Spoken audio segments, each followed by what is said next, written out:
Hi guys. Hi. Hi. Okay. So what have you been up to lately? Not much. Today I had my first board meeting. It was, I was nervous, but it went on well. So it's usually good to catch up Nice. as a company.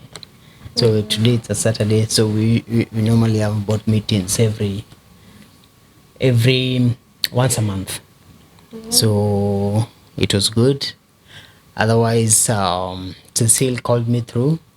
I came, and it's good to meet with friends and have a chat. Nice. Good to have you today. And you? Yeah, for finally John Boy is here. So my week, my week was not. It started good, but there were incidences in the weekend that didn't impress me much. So for me, I just decided. There's something that I learned. That I've learned in life, especially when you're dealing with things that you don't have a solution, immediate solution. I always say time will solve it. So I just give it time. While my brain is thinking about it, I always say time will solve it. So, and yes, indeed, with time, you start having solutions, because it's like your brain is giving you option one as a solution. Then you think about it, and you feel like option one doesn't work. It gives you an option two, but you have to give it that time, and also give yourself grace, so that you can eventually have a solution. Sure. And some things, and not all problems need to be solved. So some of them are just indicators that you're on the wrong path, or maybe you need to change your environment. But someone would argue that changing environment is a solution. But yeah, Sure. but most of the time we wreck our brains thinking that we need to solve every single issues that we face. Some of them you just have to walk away from them, or just they should guide you or redirect your path, sort of thing. Yeah, so that's basically my week. My week had that challenge, but right now I think I'm dealing with it. Yeah. Nice. You can talk about my week. Yeah, tell us about your week. My week as an unemployed student. It's just been okay, literally. Every day is a holiday. Oh, awesome. Yeah. Yeah. So, what are you gonna talk about today? Wait, is today's Father's Day? I'm tripping. Do you Today. observe those? I don't observe any of those. I just received a message from one of my groups. Someone was wishing us Happy Father's Day. So I don't know. Today is on. Today is on. Today is 20. This is 14. 14th. Yeah, 14th. Yeah, it could be. I'm not sure. Maybe I'll check. Tomorrow is Father's. It's tomorrow. Ah, awesome. It's happy pre-Father's Day to all dads out there. Yeah. None of us. Future and Future for the becoming dads. actually. Present dads. Actually, in the company I work for, they usually give presents. Mother's Day, Father's Day. Even if you're not a father, even if you're not a mother. As long as you're a man. Yes, as long as you're a man or a woman, there's something for you, which is a good thing, because it motivates people. What were you given? We were given a packet of milk. Yeah. Explains the packet of milk. And that's where the packet of milk came from. Eh? Yeah, so I can't. I wish I could have carried more, because. But you guys don't take tea? I don't take. I take tea, black tea, not black tea, not white. You? Yeah, I do. I don't take. I'm lactose intolerant. Seriously? Yeah. Why? Milk is the best. I can say it's the best medicine. Like, maybe I can give a story before we start today's topic. Okay. So where I come from, we are a community of farmers. Yeah. we plant and we rear livestock. So during the dry seasons, we usually take the cows to far places where we can get pasture. I mean, it's 2025, I understand, but it still happens up to today. It's the most African cultures where maybe many were farmers, or they planted crops, or they kept livestock. So I used to tell my friends, the place we usually take the cattle to, you can't get clean water. Do you know how people cook ugali? They cook ugali with milk. What? Really? I mean, it's weird. I tell this to people, but How do you cook? How do you let me explain. You know, milk is what do you call it? It's highly. Yeah. Yeah, it's So you can't even boil it for. Oh, I mean, I just saw it when I went there. I saw it and I was mesmerized. I usually tell people, and the people, and no, you are capping. Yeah, like you're telling us lies.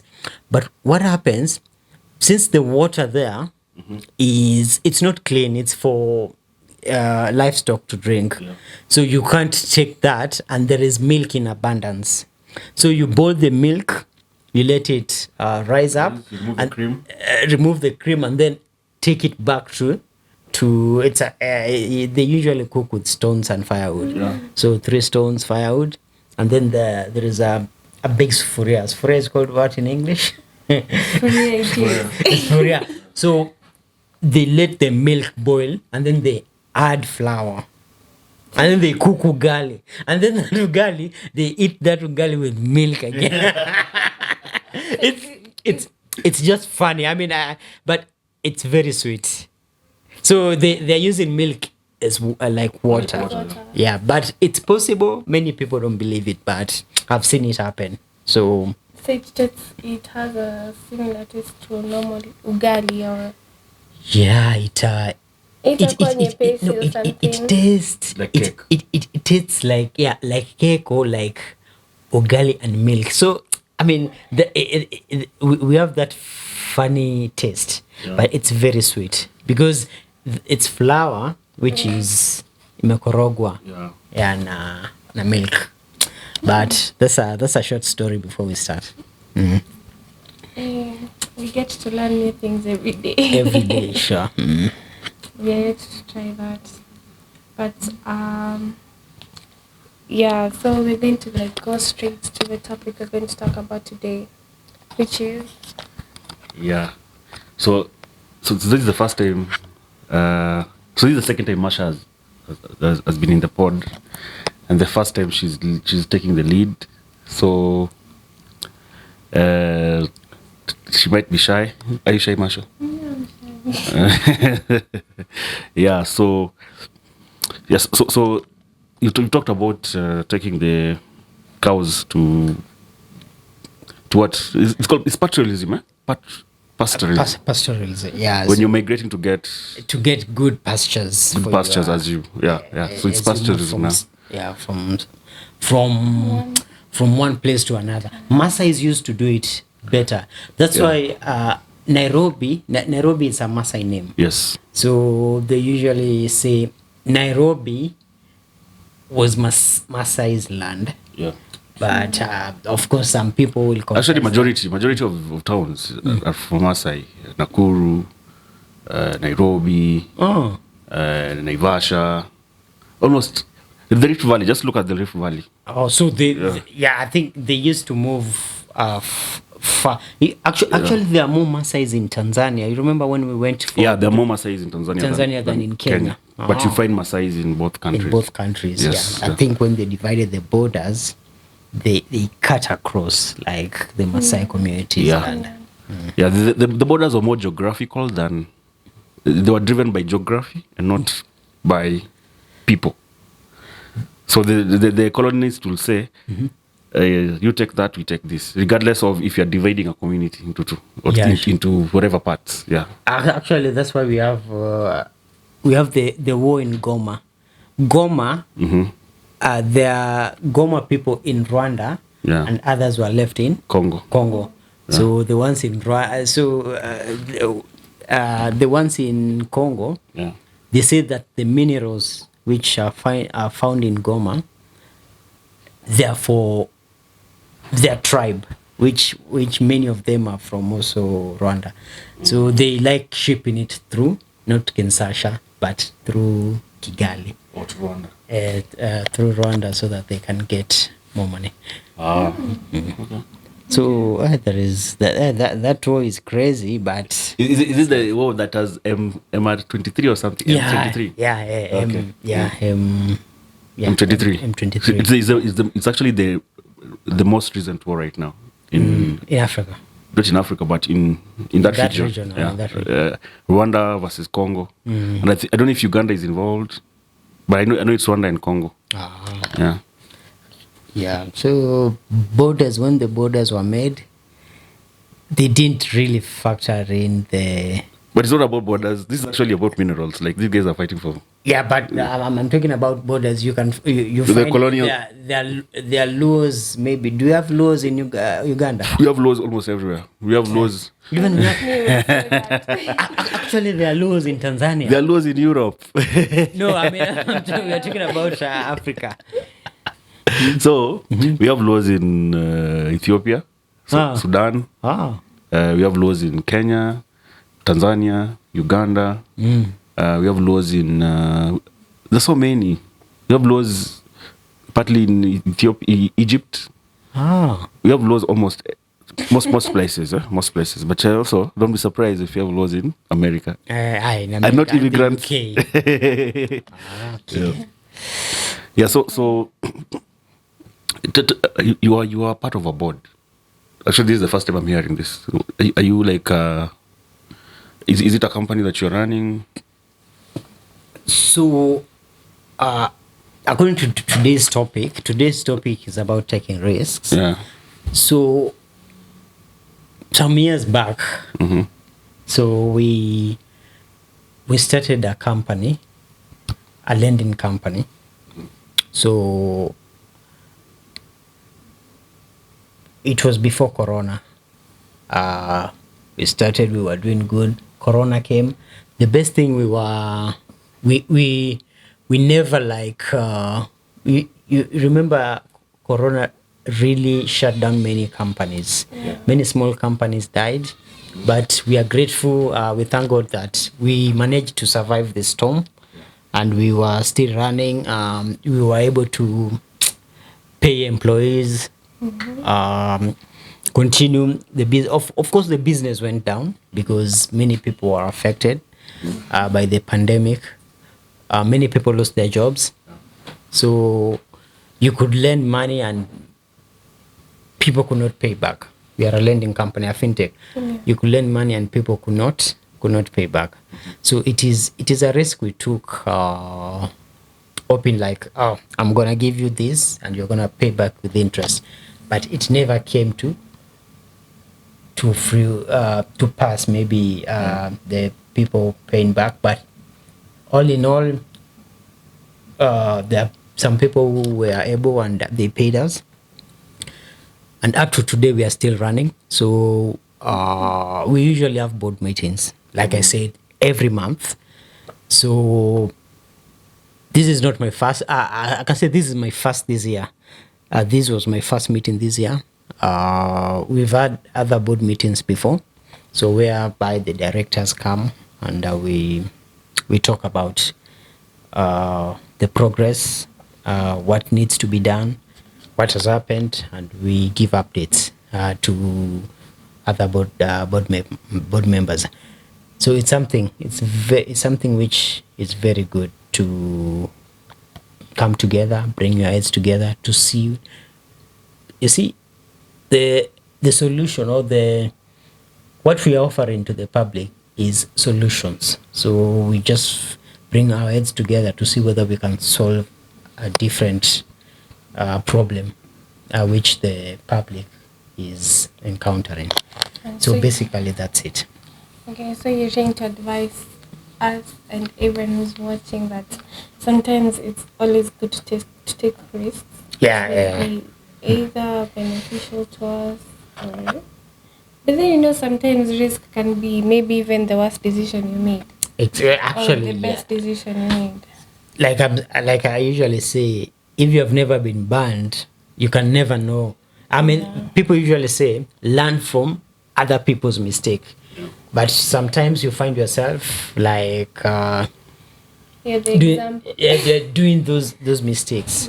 People are Like, learning from you. so actually, before I started, before I joined the startup world, Yeah.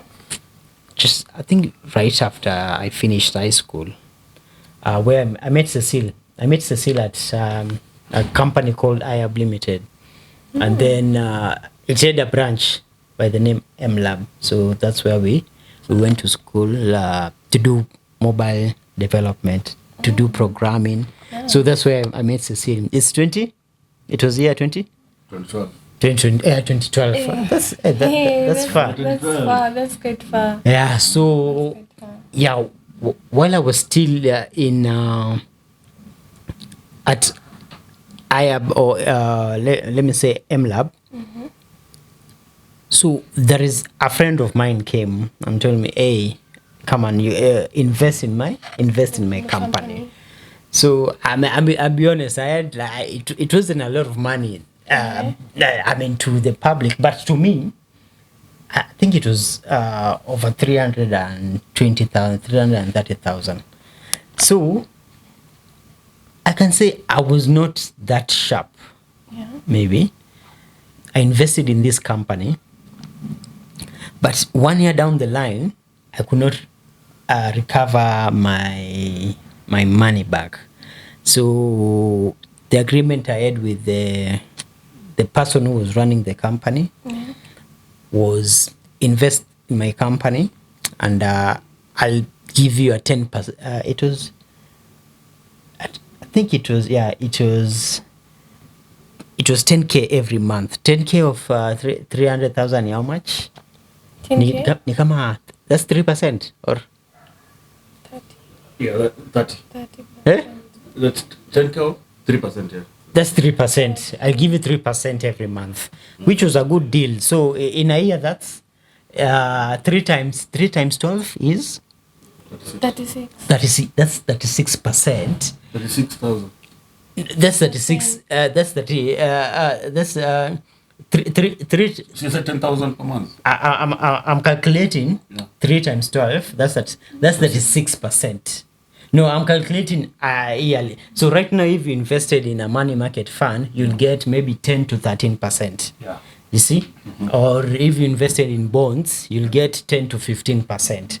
But this person was giving me 36%. Actually, Annually. yeah. So Yeah. it was a very good deal. So when you think about it financially, but they say when the deal is good, think twice. So it was my first investment. So I did 2 mistakes: to trust someone, and number 2 to ni kama, how do I put it, to put all my eggs in one basket. Have you ever seen someone who says betting? We have betting in the country. So someone comes and say, hey, the more money you put, the higher the returns. But they forget that the more money you put, the high chances of losing. You see, you can put 10,000, saying that I'm gonna get 50 or 100,000, and you end up losing the 10K. You haven't lost 100,000. The one, 10K. yeah, the one you were to hit, you lost your 10K. So I put all this money into this company, but the founder paid me for a year. Like he gave me like my 10K up. It was roughly 100 or 120. After that, they told me the company had gone down, meaning from my 300,000 plus investment, I had gained 100k, but lost 200 because he was to pay me. It was to pay me my interest and then return my principal. You see, that's how investment works. Return my full principal. So I lost the principal, but it was a risk I took, and although it burnt me, I learned. Okay, I didn't learn the right way. I could have learned another way, but this showed me that, number one, never put all your eggs in one basket. I usually tell people who are investing, do not invest like all your money in one place. Divide it. Even if it's you have circles, just That's put actually true. just put different circles. This circle, that. Yeah. Or if you're saving even in a bank, if you're saving, you have a savings account, just have different bank accounts. A few years ago, there's a bank which went down. It was called here in Kenya. There's a bank which Gulf. no, it was not. I don't know. I don't know it. Maybe I check. I think I used to know it. The- I've forgotten, yeah. But there's a bank. There's a bank. Maybe I can check on my phone. So there's a guy we were working with. He told me that his money was locked into that bank. He cannot access it. They usually pay people who have less than $1 million. So if you have less than $1 million, they just pay you. But people with over 1 million shillings and above, they will hold your money, or they will say like there's a court order, we are following up on this, and so forth and so forth. Anyway, I've talked too much, so I'd like to give someone else the mic. Tell us about your risking experience. Yeah, to be really honest, yeah, that's actually quite informative to have. Business is actually, if you can get your hands in business, that's like the best thing ever, because employment nowadays is unpredictable. But business is a bigger risk than I think there's something else we are trying to do. Soon enough, guys will see it. Yeah, but then for me, in terms of risk, I always look at things in terms of. I have a good story for you guys. This week. Yeah. So for a long time, we had been putting money. There's a friend of mine where I work, a colleague, not a friend, Yeah. that I always hike him up on investments. If I get an investment option, I share with him, and then sometimes he also shares some with me. Mm-hmm. So earlier on, we had started investing in one of the shares in Nairobi Stock Exchange, and after 2 years, he got bored because he realized that we were always negative. It was always in the red, negative. So you guys understand how stocks work, right? Yeah. So me, I never removed my money. He removed his money. So last week, the red started turning green. So right now, the company that I bought shares, him, he doesn't have anymore, but that I have currently, it has given me 30% profit. Mm-hmm. Yeah, and it's still, and there's also a prediction that there's going to be huge positive returns within the Nairobi Stock Exchange this period. So I'm looking forward to that because I'm actually excited. It's the first time that I've seen green on that stock. It was always red until I got to a point where I just said I'm not going to buy anymore. Let me just leave it at that. But now it's green, and it's actually exciting to see making money while you are sleeping. It's a good risk. So for me, if I was to talk about risk, I would just look at it in terms of investment. I would also look at it in terms of what you're doing right now. I think the first risk that we ever took was, in terms of podcast, was us doing it on Spotify. And we didn't have equipment. What we had was a phone. We will just record ourselves on the phone. And then after that, we edit and then upload. At least now we have lights and we have camera for it. But then, Progress. yeah, it's a progress. And it always feels weird when you started the first step. I remember my very first episode of the podcast. You could tell our voices were shaking. Myself, Liz, Ken, Tony. But then with time we became better at it. Then now we moved to video, which is also sort of scary because guys, you don't know who is looking at you. You don't know how you're being perceived. You don't know if you're gonna have haters. But it doesn't matter really because it's just a risk. You lose nothing by trying. Yeah, so it's actually exciting to take risks, and then eventually you're gonna get positive results. Yeah. I honestly feel like we take risks every day of our lives. Yeah. Like we always take risks. Like in my perspective, I'm not okay. I know a bit about business, although I'm not in one. But we cordially learn risk in various ways. In lifetimes, education-wise, we risk in friendship, in knowing new people. Like getting in a position where you don't know anyone and you start uttering the word hello, my name is, that's a risk. Because maybe that person was after me. Maybe mimi ndo nilikuwa target na nimejiweka hapo hivi. So like getting to know people, going to new places is also a risk. So I feel like sometimes, as much as we human beings, we always rigid to change. Some changes are always positive and they can bring out the best out of us. And yeah, I'd just like to emphasize on that risk thing because in my educational status, let me give a story about that. So when I was joining my university, I didn't choose the course I'm doing right now. It wasn't in my selection, but I was thinking about it. People saw it in me that I never saw it in me. So I was like, after I applied for the course that I really wanted to do, it came out to be maybe it wasn't even meant for me. You see, so I took a risk when I was told you go to University of Nairobi and apply for this course because this is the course that everyone was like, I'm perceiving this in you. But I was like, let me just risk it. Maybe I won't even get a chance, but there's no harm in trying. Sure. So I tried, and yeah, here I am right now. Yeah, it's just risk. Everything is just about risk. Right now I'm scared. Scared of I'm really scared. of the camera or what? Yeah, I'm camera shy, but it's a risk also. Yeah. Who knows, maybe when I make it there, I'll be like, you see, she started with a podcast.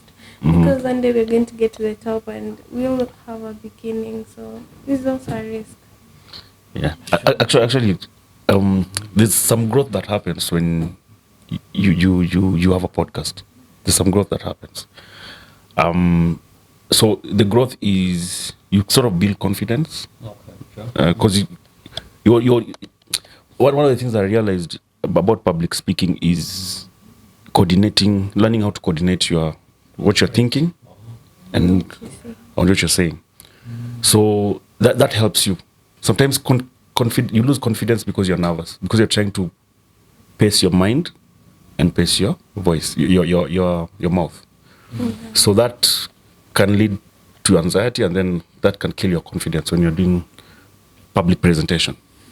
So podcast helps with that, because now you can speak up, help you coordinate what you're saying.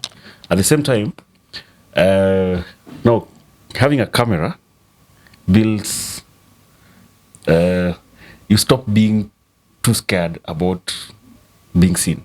Mm-hmm.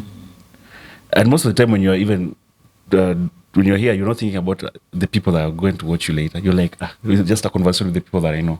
So it becomes even easier. Yeah, so yeah, I think not even with this, you can also do it on your own. Just do short videos, present something. I know you guys did something. Yeah, for class like that. Yeah. Yes. So it helps actually. Yeah.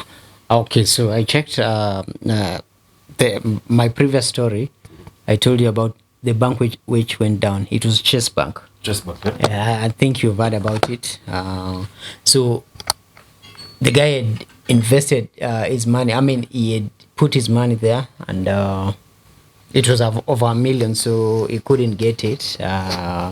I don't know if managed to sort him up to today, but so my point was he took a risk, But and you managed to sort him. I don't know if the bank managed to sort those customers who when the I think it's called taking over bank. It's called When you put on receivership. a receiver. Yeah, maybe. Yeah, that's the one. Receivership, Yeah. So Yeah, that's the one. it's actually a legal term, right? Yeah, it is. oh, so you are doing law. Yeah, I'm doing Awesome. So maybe you have doctors, you have lawyers. It's good to have these people that. True. in the in your ecosystem, In your circle. in your circle, so that in case tomorrow you need a lawyer, Yeah. it's just one phone call away. Yeah. Yep. Yeah. Apparently, we you guys are struggling. But anyway, guys, sometimes when you take do you find this topic to be difficult, guys? No, it's okay. It's okay. Yeah, It's not atupande milima. Acha tu tuone venye ita. Unajua Lin ni superstar kwa hii episode. Lia's the one was Wewe ndio direct na Masha. So. which was the one was that most of the talking. You actually done so well. Yeah. But then I also this week has been crazy. Apart from us talking about ourselves, the week has been we're actually in a month where we, as a country, last year specifically, we had the Gen Z movement. There was protests all over the country, and so this is exactly 1 year. Not exactly 1 year in terms of day, but exactly 1 year in terms of month, June. June, June last year. And chances are we're going to have a repeat of the same. Yeah, but I don't think it can be that big like that. Like that, you can never tell. You can never tell. You can never But, tell. I have doubts. Yeah, you can never tell. Let me see. Yeah, but so I also feel like we one of the things that as young people that we really need to decide to do intentionally is to change, to bring change within our, especially in our country, because politicians really messes up. Yeah, sure. And so, and that's something that I'm proud of, the Gen Z movement, and I can support it in any way. Whether I might not go to the streets, but I can support it in another way. And just fighting for a change is never easy. Look at the people that have lost their lives. Look at the young man that was killed just recently. Standing on what you believe in, and I think part of taking risk is always standing up for something, and in spite of failing, in spite of death, in spite of being hurt, you put your ground on, and so that's something that I'm really proud of as a Kenyan and as a citizen of this country. If we need to change our lives, we need to pick something, stand for it, and then go regardless of what happens after. Sure. Yeah. Yeah. To add onto that, the guy, like you say, the guy who was killed. He took a risk. Actually, Victor told me, is in the other room. I wish you could join him, but he told me that Kenya is the most country, the as requested the social media companies about information about users. Like we are number one, so the government is number one, trying to find information about social media users, maybe X users, Facebook users. So that's one thing which I'm very not happy about, because like you have said, the guy who was killed, they tracked him because of what he wrote on social media. Yeah. So also Masha talked about traveling risk, like when we went to Tanzania. So after what happened to the Kenyan activists in Tanzania, if you told a Kenyan about going to TZ or Tanzania, so they will be like, they'll be 50-50. Maybe they will want it, maybe they won't want it, but it's something it can send shivers down your spine, because when you get there, you remember we went before before the activists went. Yeah. So it was a little bit hostile when you meet the police officers. Actually, the police are hostile towards Yeah. Kenyans. It was already there. It was, but right now, no, it has doubled. Right now, it will be even worse. It will be very worse. So they won't want to see a Kenyan. And I don't. And where do you think that hostility came from? Say hostility. Yeah, like the government of Kenya and the government of Tanzania, they don't seem to be seeing eye to eye in anything. No, the governments can see eye to eye. They cannot, but like the people. the people don't hate each other. If the Tanzanians don't hate Kenyans, it's the government. If the politicians within these countries that are even when you check it, I remember the very first time I noticed this hostility. It was when Uhuru was president, and I don't know what happened, and it was there was something that was banned. There's a business that was banned that Kenyans will do across the border. I can't remember exactly what, but I remember that's the very first time that we had that sort of like hostility towards the president and the government officials in TZ. Then there was a slowdown. Then later on, we had what we had this week. But then when we went to TZ, we also experienced it. Yeah, we experienced from the cops. it, But the people didn't have issues with us. Oh, the people. It's just the government officials. Yeah. They have issues. Actually, there's a saying they say Wakenya wajanja ama wakorofi something. They usually take us like everything we try to do. Yeah. We're trying to take advantage of them. Of them or of their resources. So I think it's even as there's someone I've ever met. He's going to Congo. He says Congo it's actually worse. They hate Kenyans. Not just to Kenyans, but to foreigners. To foreigners. Okay. Actually, it's also the same thing which happens in South Africa. Yeah, so South Africa it's documented. It's well known. There is xenophobia. But for TZ, I think I may have a feeling that the governments are really pushing it for us to have that hostility. Oh. And I think it's something that has been initiated by the Tanzanian government because they don't want us to unite. Remember, there's always this push of East African community uniting so that you can have one economy, one currency. I think Tanzanian government don't want that. Because I know they'll be at a disadvantage. Oh yeah, sure. Maybe could the language be a barrier? We speak Swahili. No, I mean they usually say wanajua Kiingereza. They know English more than us. And TZ guys speak English. Not Majority though. Not majority because actually most of all their subjects are taught in Swahili rather than English itself. Yeah, that's true. So that in itself is a disadvantage. If you are learning mathematics in Swahili, you are learning science in Swahili. But I think we beat ourselves a lot on the chest as if we are way better. We are not. Actually, I don't think about it. Yeah, they have the best music. In fact, their music industry is sort of bigger than us. Actually, their music is better than Kenya. In East Africa, they have a bigger industry. In terms of they have a bigger industry in terms of music. Their population. They have a bigger population. They have a bigger size of geographical. Is it? It's bigger than Kenya, and they.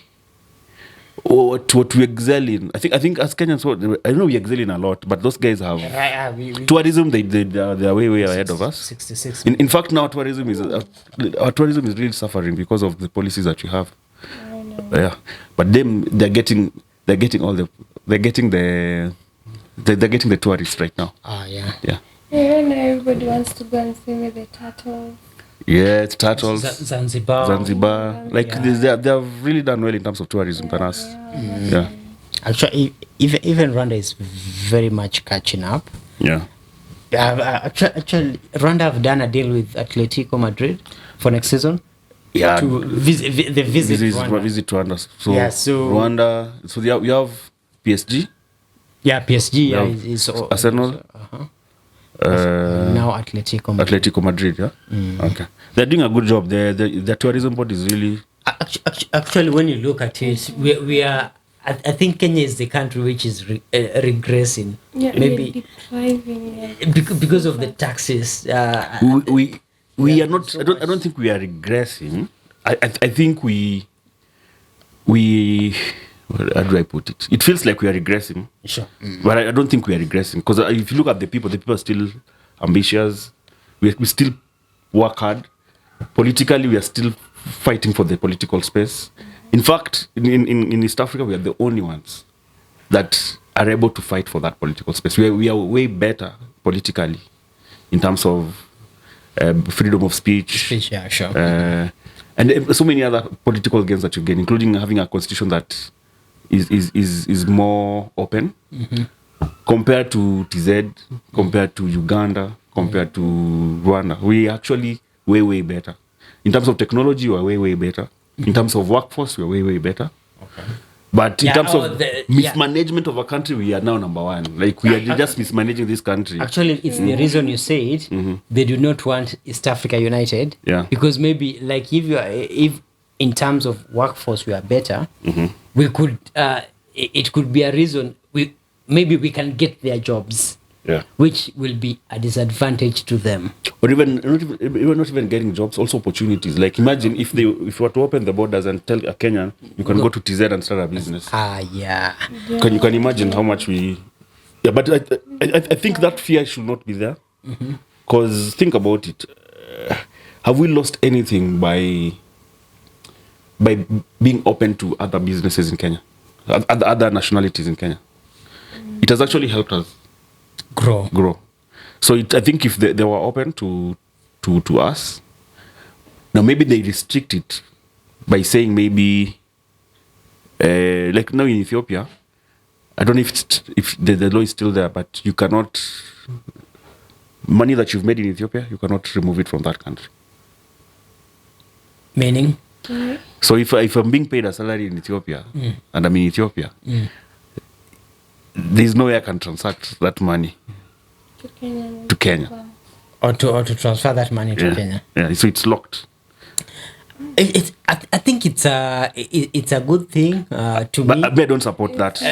What I'll support is what you have in Kenya, which is a foreigner. If you're starting a company, make sure that you have a local as also a co-founder.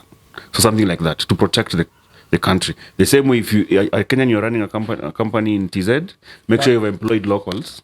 Why can't we do it like the UK? I mean, like you've heard about football players. Yeah. They pay half of the money as tax, so they pay 50% tax.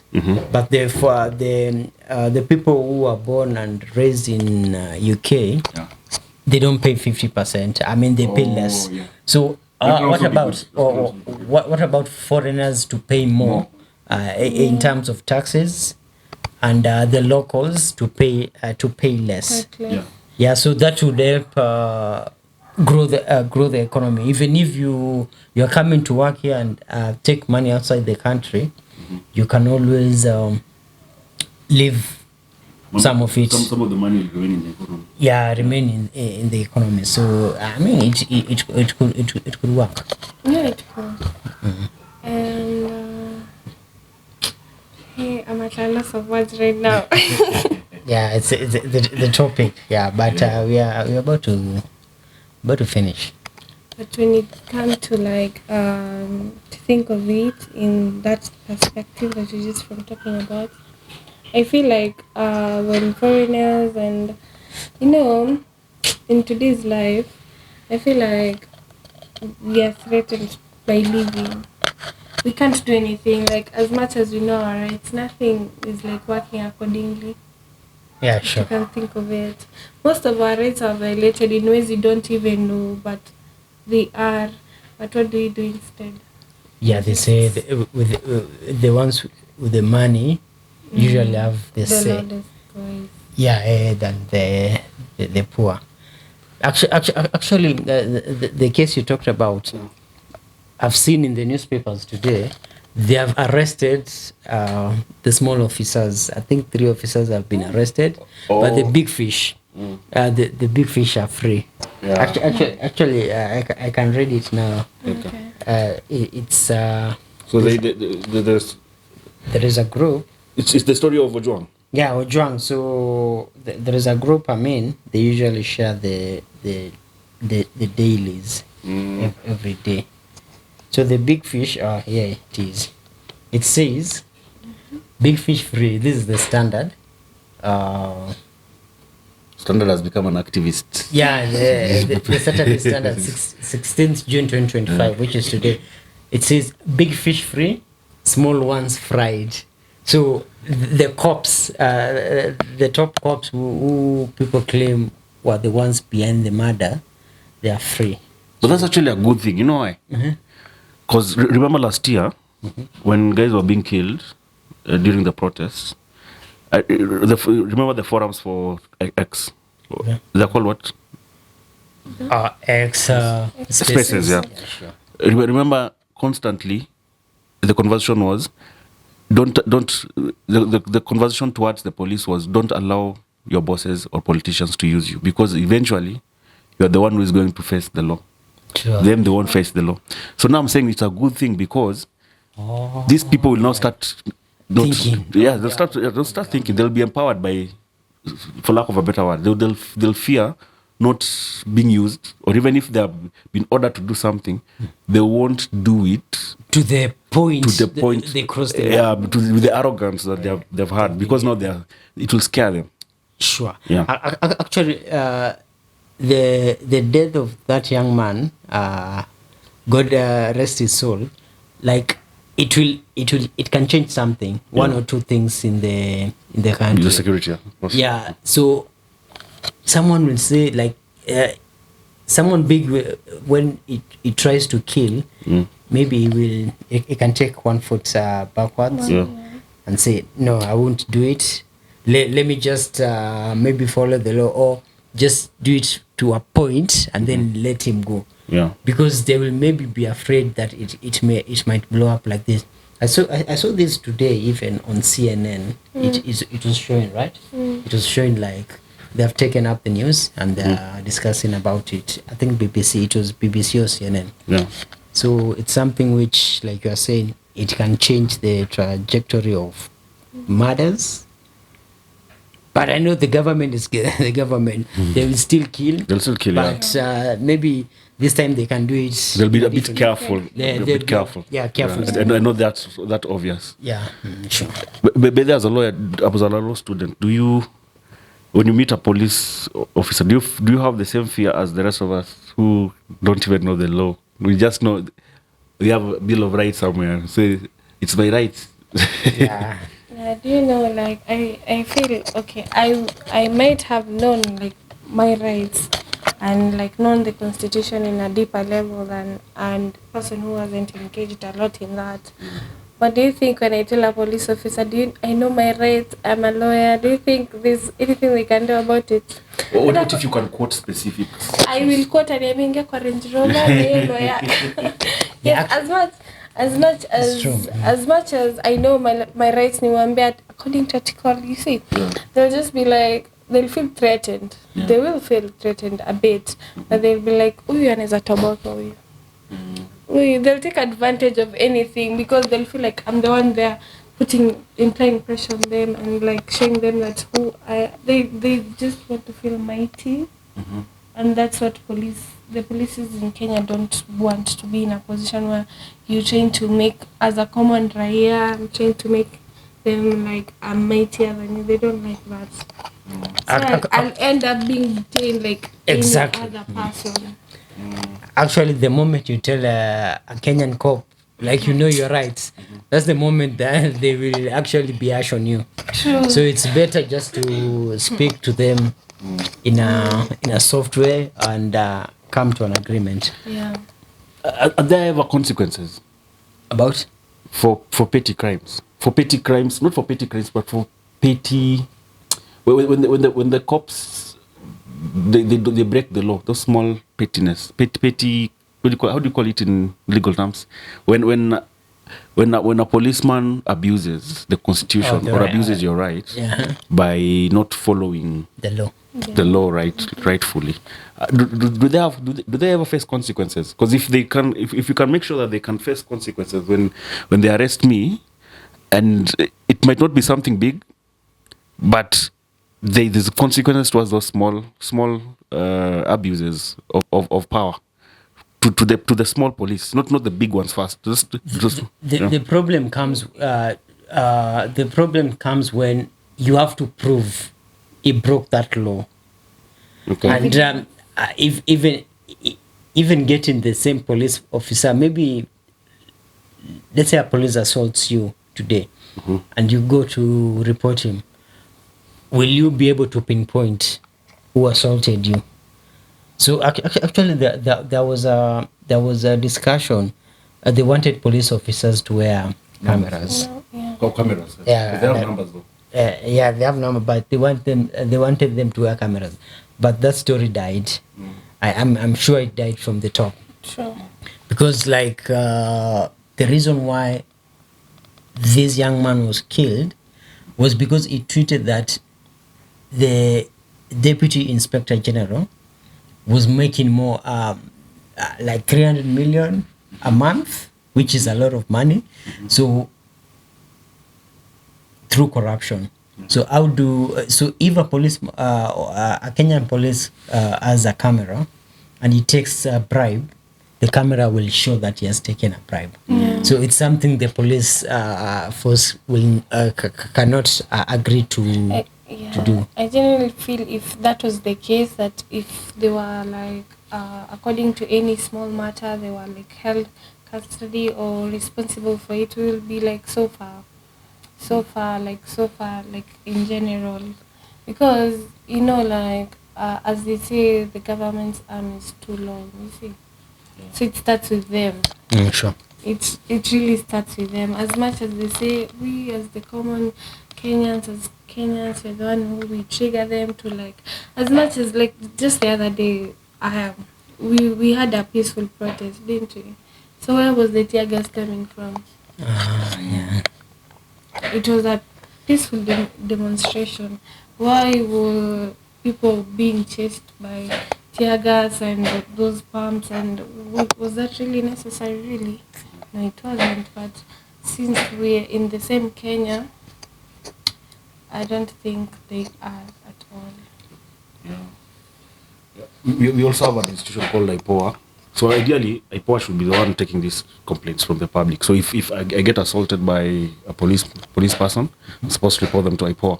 I believe that's the process. Can I go directly to court? But is it working? Because the process of the legal process starts from the police station, right? Yeah. It doesn't start directly to the. How do you? If I want to file something against a police officer, I have to go to the police station. Yeah, so you have to write an ABOB. OB. So it has to start from the police station. So now that's why we had That's the IPOA first- as an alternative, because now you cannot report a police officer to the police station. because of corruption. Eh? So now IPOA was now See, an alternative. okay. There's another office called Ombudsman. oh. Yeah, You know I've heard Ombudsman? You guys have heard of Ombudsman? I've heard it. About it now. No, there's that name. Ombudsman is Even it's a post. It's run by the government. It's not a legal office. It's not something legal. Let me check it. Ombudsman. Stop making me question my career. I thought you guys knew Ombudsman. Yeah, Ombudsman Kenya. Yeah, there's Ombudsman. Office of the Ombudsman. So right now you are saying that people. So in Kenya, the Ombudsman, formerly the Commission of Administrative Justice, plays a critical role in ensuring fair and equitable public service delivery. So basically, yeah. So we can do the investigates complaints related to delay, abuse of power, unfair treatment, manifest injustice, or discourtesy in the public sector. These include issues like corruption, inefficiency, and ineptitude. ineptitude. Yeah, so it's more or less the same. But now I don't know the difference between what's role I pour does and ombudsman. If there's a difference and how that connects to the legal system. Are you able to comment? Yeah, go and read about that. So because you're doing law, Ombudsman. you need to know about that. Yeah. Because now you are saying that if a police officer breaks the law, you can go straight to IPOA. Like as an ordinary Kenyan, I don't have money. The only thing I know is that police assaulted me or did something bad. Now I need to know where do I go to report it. Oh, okay. So now I think these two institutions are there for that small man. But who is in charge of IPOA? It's the same police, right? It's I don't know if it's the same police, but mostly it's a commission. Okay. When you report a case there or something that has happened, does it go like forth, like beyond it? Is it dealt with? Yeah, that's the question we need to know. Honestly, Is it really dealt with? let me speak for me. Since I was born as a citizen of Kenya, I've never even thought about I need to report the police for something. So if I'm with a policeman and they do something bad, we just have a conversation, me and the police. Yeah. You deal with it together. You finish it there. Because I don't know. It's because it's a mentality because of the British system. How you are, that you always have to be afraid of power. It's like, do you report your parents when you know your parents are wrong? No, but I think times have changed. Nowadays, you talk to them. Yeah, but I'm just thinking, if you know your parents are wrong, would you go report them, and where would you go report them? Exactly. So it's the same thing with the police. It's Actually, there is a video I'll give you. A young kid reported his parents to the police because the parents wanted to sell their only their only land. So it's a young boy. I think he was 5 years. He went to the police, and reported his father. The kid is from Tanzania. So it's a story which blew up in Tanzania, and people came up to support the young man. So you can report your parents to the police, but it depends. It's not even a cultural thing. Maybe because times have changed, things are different. The way kitambo people used to look at things is not the way now we're looking at things. So like kitambo ungeenda uambie ndio useme je mzazi. So unarudi unachapa tu, you know. Yeah. But nowadays I think this is like a very good step because najua kitambo you could never sit down and talk to your parents and say I don't feel okay. The way you're doing this one too. But nowadays I feel like we have grown into getting confidence, telling them like how you feel. But that's always better now, like sasa hapo kwa kureport. Yeah, that is actually so nice because sometimes parents tend to be so stubborn. Yeah. Very, very stubborn. And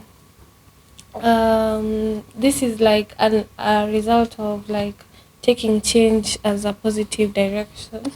Accepting change because everything as we're evolving, times are changing, things are not going to be the same. So this is actually a good step, hearing such things going on, if you ask me, because sometimes our parents can be the cause of our poverty.